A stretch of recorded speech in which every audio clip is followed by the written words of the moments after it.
Audrey, you can do this. Today's date is January 30th, 2022. My name is Audrey Byrne, and I will be conducting the intake interview for patient 005. Dr. Noam Markovitz is the supervising psychologist. Today's interview is to assess whether 005 qualifies as a patient of interest for Dr. Markovitz's ongoing study into children with false memories. A.J. Jones is a 16-year-old male, African-American from Lincoln, Nebraska. He has no known health conditions with a family history of prostate cancer on his mother's side. He has no known mental health issues. He is an average student, but an exceptionally gifted athlete. His parents are native English speakers with no other language spoken at home. A.J. is a... I'll be right there! Hi, you must be A.J. Come in. Oh, watch your head. These are really low ceilings you got. I'm so sorry about that. My patients tend to be below knee height. No worries. I'm used to it. Most people my age aren't 6'7". I suppose you're right about that. Not to say that you're unusual or anything. Anyways, let me introduce myself. My name is Dr. Byrne, and I'm here as a postdoc at the Institute. And I have exciting news for you, AJ. You're actually my first solo assignment. Oh, so I'm like your first victim, right? No, I'm just playing. I really hope you can help figure out what's going on with me. Well, let's start off by having you take a seat right over here. So, y'all want to hear about the dreams? Is that what you're calling them? I really don't know what else they would be. Visions? Nah, that makes me sound like I'm sort of wizard. Well, visions might be a stretch, but have you considered memories? Anyways, regardless of terminology, this session is pretty low stakes. Just tell me your story like you would tell a friend. Sound good? Yeah, sounds good, Dr. Byrne. Then let's start at the beginning. Tell me about the first dream you can remember. Okay, so, it started a couple of months ago. I played football and got injured pretty bad last season. I pulled a muscle in my back, right? My coach was pretty pissed when he found out. I think it was close to the end of the season, and the doctors weren't sure if I would heal by playoffs. I was laying on my stomach for days. My mom would change my ice pack like every 2 seconds. I couldn't do anything except watch old Tom and Jerry reruns. I mean, they were funny, but it was genuinely so miserable. I had to walk up like 4 flights of stairs. They creaked under every step I took. The door frame was like 3 inches below my nose.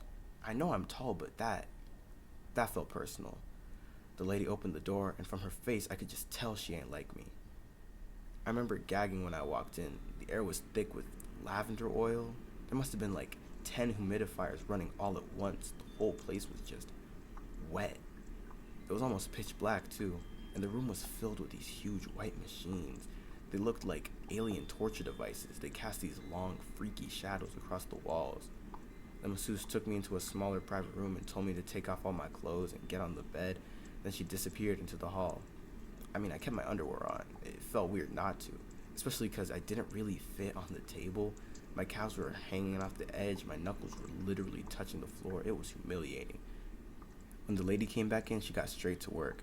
She started off at my shoulders. It was painful and uncomfortable. I kept twitching and my body just kept telling me to get away, but she kept pushing harder and harder and harder into my back, and I was gritting my teeth so hard that I thought my jaw would lock. Just when I thought it couldn't get any worse, it did. I just passed out. I don't know why, but everything just went white. Pure nothing white. This is all very interesting, AJ. Can you remember where exactly the masseuse was pressing? Yeah, she was working on those hard-to-reach spots, like right in the center of my back, I think. It's been throbbing ever since. Noted. Have you ever had any pain there before? I don't know. I took a lot of hits on the field, but my mom said there was no injury, just a birthmark. But that's always been there, I guess. Any other marks on your body? I have a scar on my left hand from when Franklin Field stabbed me with a spork in the 4th grade. Sorry, birthmarks specifically. Nah, just that one. I usually forget it's even there. As the masseuse is pressing around your back, you lose complete consciousness? Oh yeah, 100%. One second I was awake and in the massage parlor, and the next I was standing upon the hills of Attica. We were preparing to invade the city. The rolling green masses of forest stretched all the way to the sea, glistening blue-green like emeralds. The city was glowing almost unnaturally white. The marble caught each ray bouncing between the earth, sea, and sky. It was beautiful. It was perfect. It was a virgin battlefield, and tomorrow we would sully its beauty in the name of Sparta. Who is we? My brothers, the warriors of Sparta. AJ, are you feeling all right? What did you just call me? Are you not AJ? Huh? Oh, sorry. What was I talking about? Lost my train of thought. Okay, yeah, you were telling me about your, warrior brothers? Yeah, why are you calling them that? But yeah, there were other soldiers. I mean, it was like the whole army preparing to invade. But it wasn't me in the dream. Like, it was me, sort of, thinking, being aware of where I was. But they all called me Nikos. They were talking to me like I was one of them. And I knew who they were, too. One of them was named Damianos. He was Nikos' best friend. Did he speak to you? Yeah, we had whole conversations. I remember on the hill, he told me, the Athenians won't see what's coming. Him and Nikos seemed really close. That gives us some context in terms of time period. I'm just going to take this note. An Athenian-Spartan conflict. May I ask what sorts of classes you're taking right now, AJ? No. It's not like that. I'm not some sort of history buff, doc. I read the first 5 pages of Percy Jackson when I was 11, and that's it. I've never even left the country. I'm from Nebraska, of all places. I don't know why my dreams are so specific. I'm sorry, AJ. I don't mean to insinuate anything. I can see that this is frustrating, but I promise we'll get somewhere. When you have these dreams, are you able to control aspects of the narrative, like plot or character or setting? Anything at all? It's like I'm in a first-person video game, right? But I'm not holding the controller. Like, someone else is playing, and I'm the character being moved around. And everything is on, a set path, and I can't do anything about it. So then, what happened next? I got stabbed. In the back? Yeah, how'd you know? Lucky guess. Yeah, but some stuff happened between that. I think best friends had a different meaning in ancient Greece, but that part isn't important. That night, Damianos and Nikos were talking in their tent. Damianos turned to me. He asked me if I was nervous. I could feel the anxiety in Nikos. He was terrified. But I knew he wasn't scared of the battle. It's like with football for me. What happens after the game feels worse than the game itself. I'm afraid of coming home a loser. Nikos was afraid of return to Sparta without Damianos. Damianos turned to Nikos. I remember him saying in this self-assured voice, Nikolaos, we were born to do this. We have trained all our lives, not only to survive, but to fight and to win. Nothing can happen to us if we stay together. When we fight together, we are invincible. So I told him, I just want to go home. Something feels wrong. We only had one more week of service, just one, before our tour would end and we would return to Sparta. We could once more return to our lives, briefly be farmers and sons and brothers. It was only a dream, of course. Spartans will always be warriors. We have a duty to our homeland, a duty that I did not want to commit to anymore. My loyalties had changed. My heart hurts. I don't know what happened. I get so sad sometimes. Ever since that day, I feel like I'm in mourning. AJ, did something happen to Damianos? On the day of the invasion, we returned to the hills.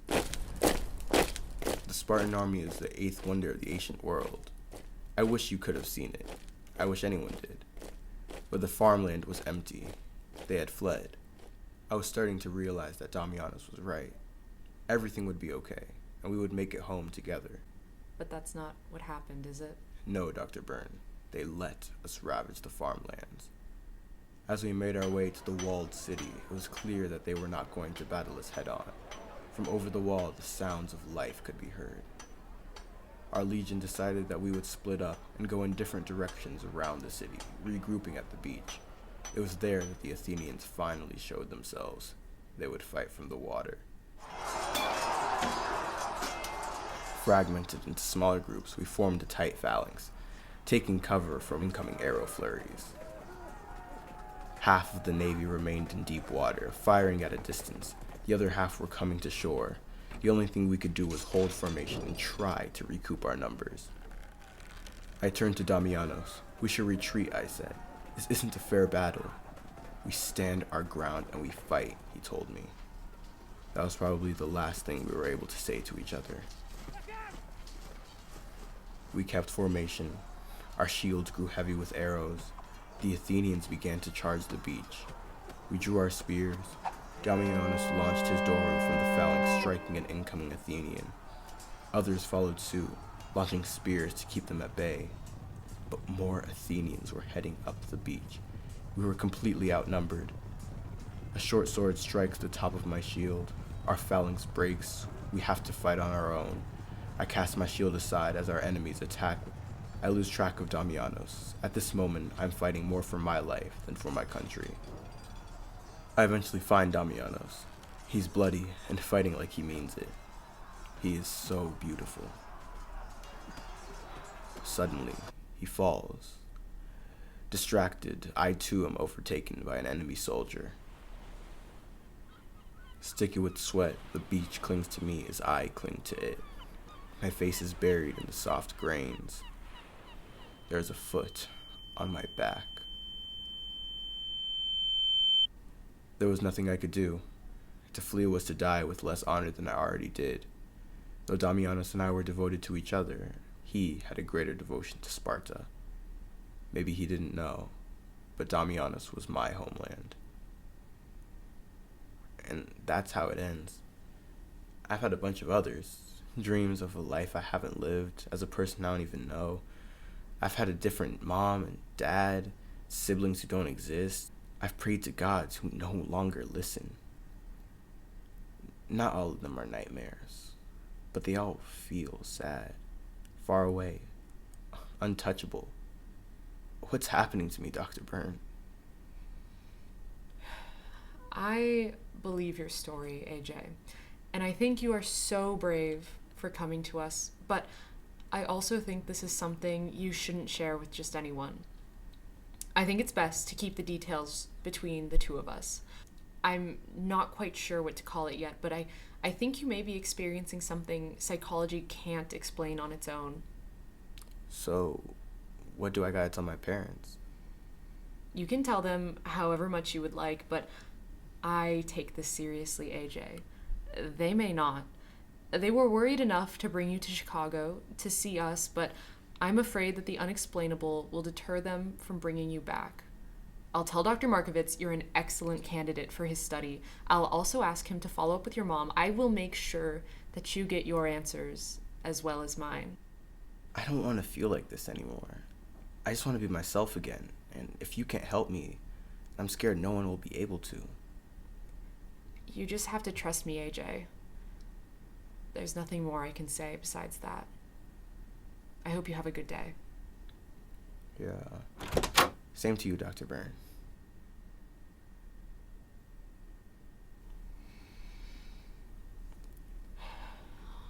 Jeez. That was certainly unexpected, but absolutely fascinating. Ah, crap. I'm still recording. End of patient 005's testimony. Closing thoughts. The patient seemed to have two modes of speech, two thought processes, two lives.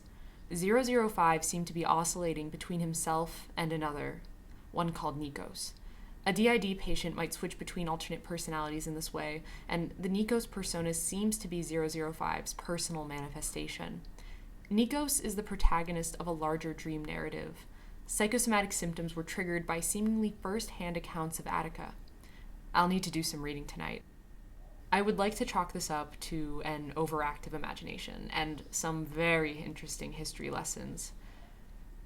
But I don't think I can. Dr. Markovitz gave me explicit instructions. He has the mark, but his memories go too far back. This is too interesting to let go. Reminder, edit out sensitive information. Yes, Dr. Markovitz, I'll be right there.